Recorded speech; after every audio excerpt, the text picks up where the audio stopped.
buhay. Ngayong araw nga pala na to ay araw ng linggo kaya wala akong pasok. Dahil wala nga akong pasok kaya naman tutulong muna ako sa aming mga gawaing bahay. Nakita ko nga ring likuran ng aming bahay ay marami ng basura. Kaya naman dinabot ko na agad yung walis at aking winalisan. Di na nga magampanan ni mama at ni papa ang paglinis dito sa likuran ng aming bahay dahil sobra silang busy. Kaya naman dahil wala akong pasok kaya naman ako na ang gumawa nito. At alam ko rin namang walang babae walang lalaki sa ganitong gawain. Ang mahalaga ay nakakatulong ka sa mga gawaing bahay sa mga magulang mo. At dahil ito nga lang ang kaya kong itulong sa kanila kaya naman ito na lang ang ginagawa ko. At kaya naman ginagawa ko ito ay para din naman sa sarili ko. Na pagdating ng araw ay alam ko na ang mga gawaing ganito. Kung yung ibang bata nga ay nagagawa nilang maglaro kapag wala silang pasok. Ako yung mga gawaing bahay yun ang ginagawa kong laro. Kesa naman puso mo ang paglaruan ko. Ay, charot, hindi gayon. Charot! Dahil wala nga akong makakalaro dito sa amin, kaya naman ito na lang ang ginagawa ko ring libangan. Itong mga ganitong ang bagay, nagagawa ko lang kapag wala akong pasok. Sa buhay mo, stress sa school pala.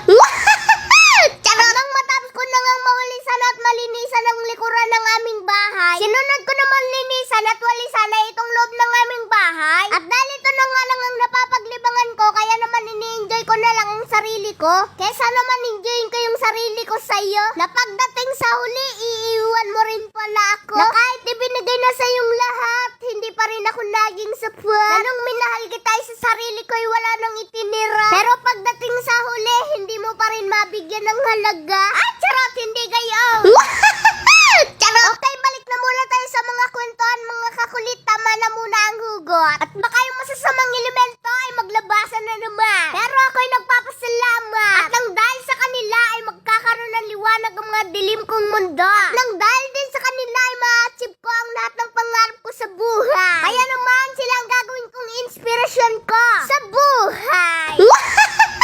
Charot. Okay, balik tayo sa aking mga ginagawa, mga kakulit. Dumating na nga ang hapon at wala na akong magawa. Kaya naman dumating ang aking ama. Ay siya na lang ang aking kinalaro. Dahil nung bata pa nga ako ay lagi rin namin ginagawa itong mga ganitong bagay. Kaya naman ngayon lang ulit nangyari ito. Dahil nga rin sa ako'y nag-umpisa na mag-aral. Tapos si papa ay busy palagi. Kaya naman bibihira na namin magawa itong mga ganitong bagay. Yung makapag-banding kaming dalawa. Yung ama ko kasi mga kakulit ay nagiging bata kapag ako ang kalaro. Na kahit anong gawain ko ay sinusuportahan niya ako. Na kahit siya nakatahimik lang kapag sinabihan ko siyang maglaro kami ay nakikipaglaro siya. Kayo ba mga kakulit, ganyan din ba kayo ng inyong mga magulang? Na sa ganitong bagay ay kaya kayong suportahan? Hindi naman natin kailangang humingi sa ating mga magulang ng kahit anong material na bagay. May paramdam lang nila sa atin ang kanilang sobrang pagmamahal ay sapat na sa atin yun. Kaya tayo mga kakulit, matuto tayong makontento sa kayang ibigay sa atin ng ating mga magulang. So paano mga